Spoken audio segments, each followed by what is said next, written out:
আপনাদের কালকে বললাম যে আমি কিন্তু এখন কদিন পুরনো দিনের রান্নাগুলো দেখাবো। তাই এরকমই একটা পুরনো দিনের রান্না হচ্ছে এই বাঁধাকপির একটা ঝোলের মতো প্রিপারেশন। মানে এটাকে আগে দিন হয়তো বাঁধাকপির ঝোল, তার জন্য বাঁধাকপিগুলো কিন্তু এই ভেতরের যে পোর্শনটা, একদম কচি যে পোর্শনটা, সেই পোর্শনটাকে কিন্তু বার করে নিতে হবে। বা আপনারা চাইলে ছোটো ছোটো সাইজের বাঁধাকপিও নিতে পারেন, সেগুলোই বেশি ভালো হয়।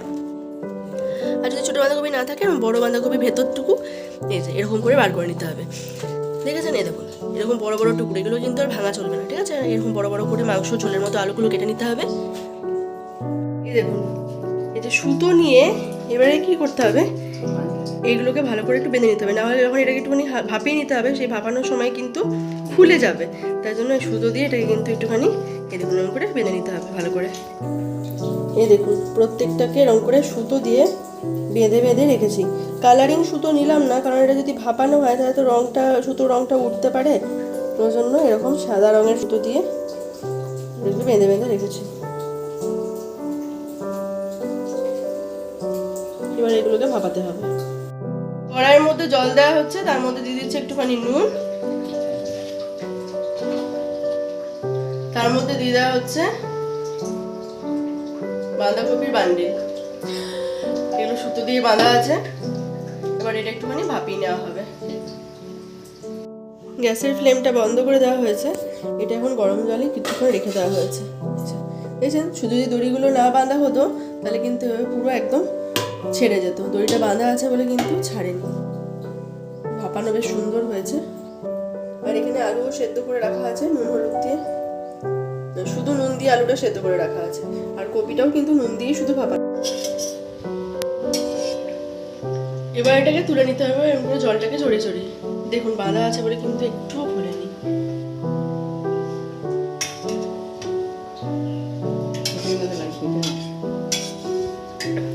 ট্রান্সপারেন্ট হয়ে গেছে, দেখেছেন? এটা ভাপানো হয়ে গেছে বলে তুলে রেখে দেওয়া হলো। মশলার মধ্যে লাগছে তেজপাতা, টমেটো, এখানে মা আদা বাটছে, আদাটা ভালো করে বেটে নিতে হবে। আর লাগছে ধনে আর জিরে গুঁড়ো। ধনে জিরে গুঁড়ো প্যাকেটে ধনে জিরে গুঁড়োটাই মা আরেকবার করে শিলে গুঁড়িয়ে নেয়, তাহলে এটা খুব মিহি হয়ে যায়। মশলার মধ্যে লাগছে তেজপাতা, এখানে গোটা গরম মশলা, একটা শুকনো লঙ্কা, এখানে লাগছে টমেটো, আর এখানে আদাটা আর ধনে জিরে গুঁড়োটা শিলে দেওয়া আছে। এটা মা শিলে একবার মিহি করে বেটে নেবে। কড়াই দিয়ে দেওয়া হয়েছে সর্ষের তেল, আর এখানে আলুটা একটু হলুদ আর নুন দিয়ে দিচ্ছে আলু, আর এখানে বাঁধাকপি যেটা আছে।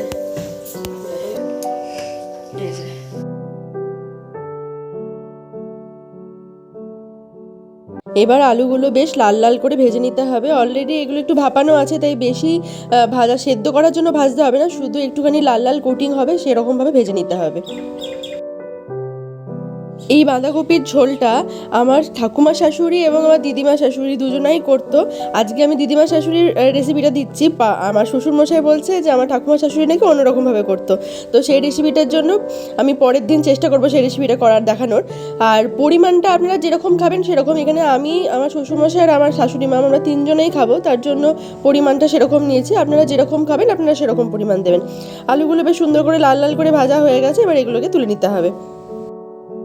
এরপর ওই তেলের মধ্যেই যে বাঁধাকপিগুলো ভাপানো ছিল সেগুলো কিন্তু দিয়ে দিতে হবে।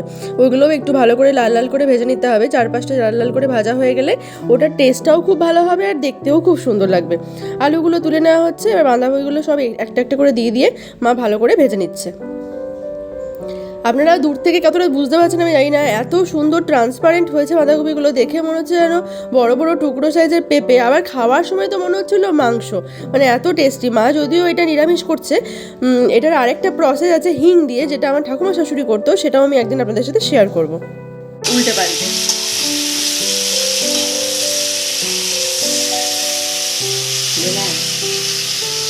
দেখেছেন, দড়ি বাঁধা আছে বলে কি সুন্দর আটকে আছে, না হলেই কিন্তু খুলে যেত।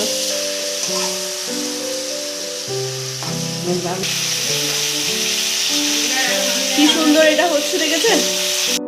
এই রান্নাটা সবচেয়ে বেশি কোথায় পপুলার জানেন? কোথায় এখনও খাওয়া হয়? এই রান্নাটা এখনও খাওয়া হয় নবদ্বীপে, মায়াপুরে। যে মায়াপুর নবদ্বীপে এই রান্নাটা কিন্তু এখনও প্রত্যেক দিন ভোগে দেওয়া হয়। তারপরে তুলে নিতে হবে।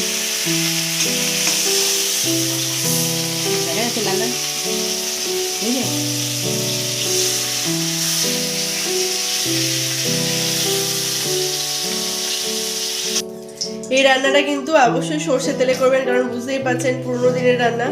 আর একটু কড়াই দিয়ে দেওয়া হলো সর্ষের তেল, এরপরে ফোড়ন দেওয়া হবে ওই শুকনো লঙ্কাটা, শুকনো লঙ্কা তেজপাতা এটা ফোড়নে যাবে, আর যাবে গোটা গরম মশলা, দারচিনি এলাচ লবঙ্গ যা যা থাকে সেগুলো।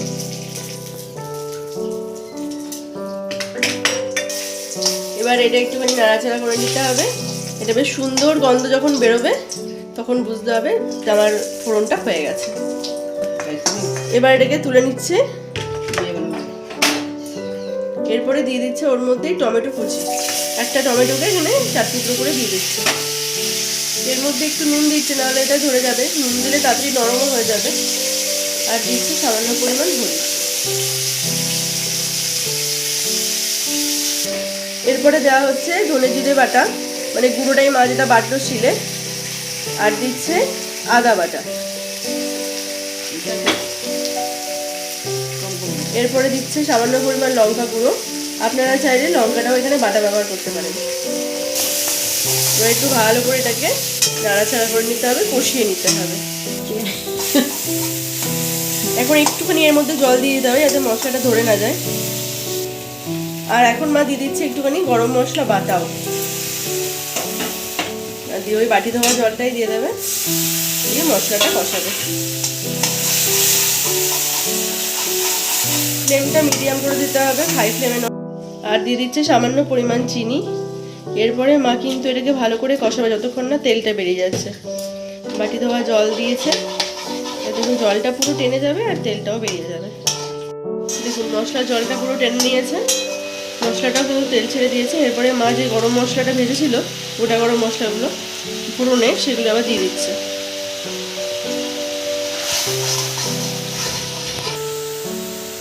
এরপরে মা এর মধ্যে দিয়ে দিচ্ছে এই বাঁধাকপি আর আলু। এবার এটা একটু নাড়াচাড়া করবে। আর এদিকে গরম জল একটুখানি বসিয়ে রেখেছে, গরম জল দিয়ে রান্নাটা করতে হয়। মশলাটাকে ভালো করে কোট করে নিচ্ছে।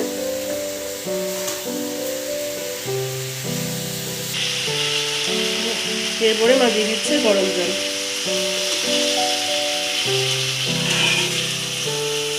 এবারে এটা একটু ফুটবে, দেখুন কি সুন্দর এটা ফুটছে। এবার কেমন ফুটছে দেখুন। আর এরপরে এর মধ্যে দিয়ে দেওয়া হবে একটুখানি গাওয়া ঘি।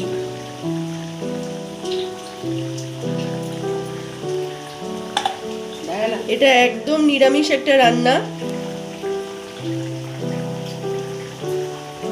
এই কপির যে ভাঁজগুলো, প্রত্যেকটা ভাঁজে এই মশলার গন্ধটা ঢুকবে।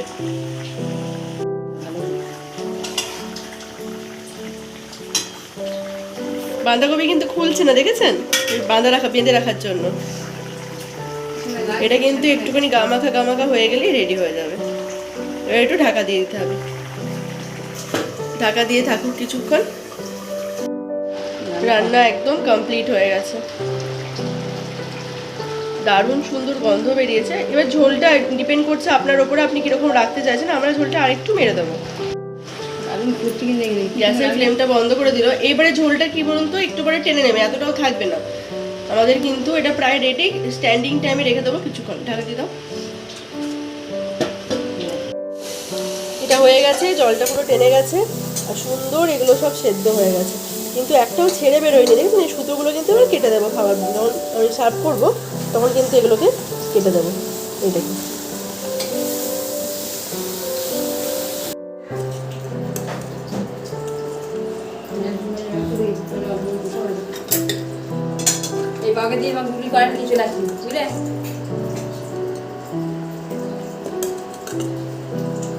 আমিও করে দিলাম সার্ভ। এবার গরম গরম ভাতের সাথে আমিও খাই। আপনারাও ঘরে বানিয়ে খান। যদি ভালো লাগে অবশ্যই ভিডিওটাকে লাইক করবেন, কমেন্ট করবেন, শেয়ার করবেন। টাটা।